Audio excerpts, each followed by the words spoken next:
Bonjour à vous, Mario Martel pour le logiciel SolidWorks. Encore une fois, nous allons continuer avec les fonctions de tôlerie. On vient de voir dans la capsule précédente la fonction PAT qui me permettait d'ajouter du matériel sur notre pièce par rapport à la continuité d'une surface plane existante. Deux autres fonctions intéressantes également à tôlerie qu'on va avoir besoin pour peut-être compléter nos futurs exercices. La prochaine fonction serait la fonction de décalage que nous voyons ici. Donc cette fonction-là va me permettre, comme on voit l'animation ici, de créer deux plis esquissés avec juste une ligne d'esquisse seulement. Donc ça vient faire deux plis esquissés bout à bout, mais tout en sauvant du temps. Alors si je clique sur la fonction décalage, il me demande toujours de sélectionner la surface sur laquelle aller mettre mon plan d'esquisse, un peu comme la fonction pli esquissé. Je vais aller mettre ma ligne d'esquisse ici, que je peux dimensionner pour bien contrôler sa position. Mettons-la à 20 mm ici. Quand je vais quitter l'esquisse, au lieu de faire un seul pli comme la fonction pli esquissé, il va en faire deux. Alors, il me demande encore de sélectionner la surface fixe.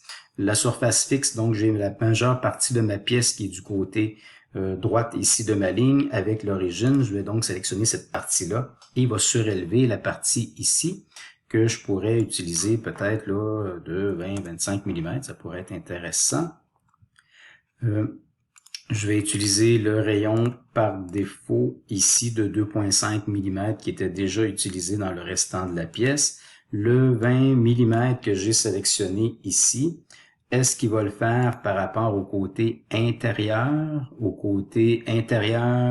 d'une épaisseur de tôle, mais extérieur de l'autre, du côté intérieur à intérieur ou du côté extérieur extérieur? Donc, c'est à moi à déterminer cette partie-là.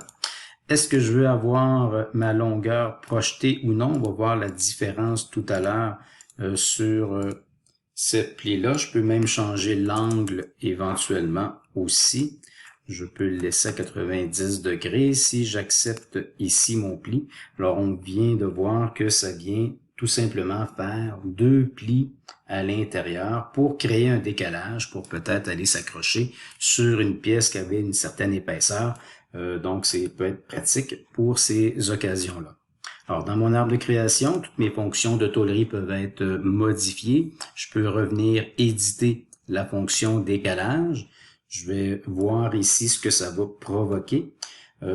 Si je changeais peut-être l'option longueur projetée, donc j'aurais aimé qu'il me fasse une visualisation ou une prévisualisation plutôt plus efficace ici. Donc habituellement, on voit la partie supérieure également avec la fonction longueur projetée. Je vais quand même tenter de vous l'expliquer ce qui se passe. Lorsque la longueur projetée, elle est active ici avec le crochet vert, donc on voit la longueur qui arrive ici, donc 20 mm. On peut supposer qu'on a une trentaine de millimètres là, ici. Et quand j'accepte ce décalage-là, la fin de mon esquisse, qui est à environ à 30 mm, est projetée exactement à la même hauteur pour conserver ici la même longueur de ma languette en plus de ma hauteur de 20 mm de décalage que j'ai ici.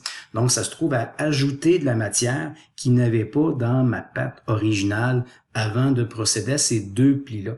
Si je réédite encore ma fonction, si j'enlève l'option de longueur projetée, donc il va considérer la longueur ici de ma tôle à l'état plat avant pliage et il va mettre son 20 mm ici, puis ce qui va rester de longueur, donc la longueur va être plus courte ici parce qu'il ne rajoutera pas de longueur. Alors, on va essayer de voir ce que ça fait en lui disant OK.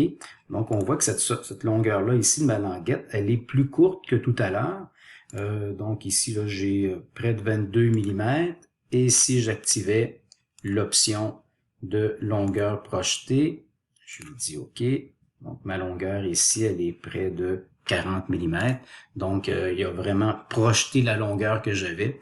Alors, en le sachant en partant, on va pouvoir en tenir compte dans nos esquisses pour positionner. Alors, si je sais que c'est peut-être plus facile à mettre ma patte de la longueur finale après qu'il y ait le décalage, ou bien si je suis capable de calculer ma longueur avant d'insérer mes deux plis, et après ça, il va considérer la même longueur à l'intérieur, donc libre à moi, mais souvent, c'est peut-être plus simple d'y aller avec la longueur projetée et de modéliser ma patte avec la longueur pour finaliser un coup que mes deux plis vont être insérés.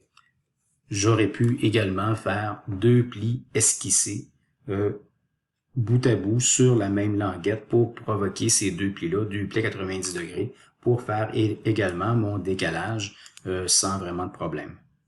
Enfin, une autre fonction de tôlerie serait la fonction qui s'appelle pli écrasé ici dans ma barre d'outils en haut. Le pli écrasé va servir à ajouter de la matière sur une arête vive dans l'objectif peut-être de la rendre moins coupante, donc soit en mettant un petit pli arrondi ou écrasé complètement. Donc si j'essaie cette fonction-là, j'active le pli écrasé, il va me demander de sélectionner une arête. Donc je vois ici au bout de ma pièce que j'ai justement une arête qui serait peut-être un petit peu coupante ou si la tôle elle est mince, si je la manipule, je pourrais à ce moment-là aller y ajouter un pli écrasé. Ça peut prendre différentes formes. J'aurai la forme de base qui est le pli écrasé fermé. Donc fermé, comme on expliquait tantôt également, même si elle est vraiment fermée, SolidWorks va tout le temps s'organiser pour être en mesure de générer tout le temps un petit espace que j'essaie de voir. Donc ici, on le voit. Donc l'espace entre mes deux tôles, même s'il était fermé, il va quand même générer un rayon minimum pour éviter que sa tôle se touche et qu'il y ait des problèmes de calcul de volume et de longueur après coup. Donc même complètement fermé, il y a toujours des espaces, il faut tout le temps respecter ça. Ici, je peux spécifier la longueur de mon pli écrasé, donc la longueur du matériel qui va ajouter. Si je le laisse écraser, il n'y a pas d'autres paramètres, à part peut-être que en partant de l'esquisse sélectionnée, est-ce qu'on veut que le pli écrasé soit à l'intérieur de l'esquisse, pas de l'esquisse, mais de l'arête sélectionnée, ou encore, est-ce qu'on le veut à l'extérieur? Donc, ça vient ajouter une matière encore supplémentaire dans mon pli que le calcul du développement va tenir compte aussi. Donc, côté intérieur à l'arête ou du côté extérieur ou intérieur à mon rayon de pliage. Ça, c'est pour mon pli écrasé. Si je le mets plutôt avec l'option ouvert, donc à ce moment-là, je peux contrôler la distance d'ouverture entre les deux. Fermé, je ne peux pas. Il met vraiment la valeur minimale que SolidWorks est capable de gérer. Mais ici, je peux l'ouvrir également à plusieurs distances avec ma projection également de 10 mm ou de 20 mm. Et je pourrais le mettre peut-être à une distance un petit peu moindre et encore plus petite, à 3 mm. Je peux le mettre comme ça, je le projette du côté intérieur ou du côté extérieur au besoin. J'accepte ma projection ici ouvert, je contrôle l'ouverture entre mes tôles ici. Je peux aller ajouter au bout de cette tôle-là un autre pli écrasé éventuellement. Donc du côté intérieur, lui je le mets complètement fermé à une longueur plus petite pour éviter le croisement ici. Donc à ce moment-là, ça me permettrait de faire plusieurs plis bout à bout. Ou encore, si je m'en viens éditer ce pli-là, au lieu de le mettre avec l'option ouvert, si je le fais avec la goutte d'eau, donc je vais pouvoir contrôler le rayon à l'intérieur de mon rouleau ici. Si je le mets plus grand, donc ça me fait une arête encore moins coupante. Là. À ce moment-là, il n'y a plus rien qui coupe là. Et il va allonger au bout de son rayon une section pour que ça arrive également jusqu'à près de la tôle, mais tout en respectant une distance minimum, donc tout le temps. Et si on veut ce genre de type goutte d'eau, on le voit peut-être moins souvent, mais elle est disponible. Sinon, j'ai également le petit rouleau là, qui est la forme reprise ici, que je peux contrôler l'angle. Donc, je peux faire un petit rouleau en contrôlant le rayon intérieur également et l'angle sur lequel le rouleau va se faire. J'essaie d'éviter à ce que le bout vienne en contact avec la tôle.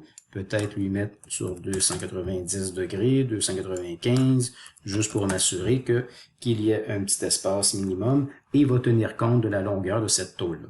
Donc souvent, la fonction pli-écrasé, on va plutôt l'utiliser avec le type fermé, intérieur-extérieur, en projetant ma longueur. Alors, j'accepte ça. Si j'avais besoin d'un dernier pli écrasé ici, de base, il va sélectionner la longueur totale de l'arête. C'est possible de modifier la largeur du pli écrasé et de diminuer peut-être cette longueur-là si je voulais l'avoir sur une longueur qui n'est pas la longueur totale de l'arête. Donc, je pourrais modifier l'esquisse et ainsi modifier mon pli, peut-être le mettre un petit peu moins long. Alors, si je m'en viens éditer celle-là et qu'on le projette uniquement sur 6 mm, donc ça me fait un petit rebord ici, moins coupant, en pli écrasé, et les coins qui ont été coupés avec les coins brisés. Alors voilà, merci de votre écoute et bonne modélisation.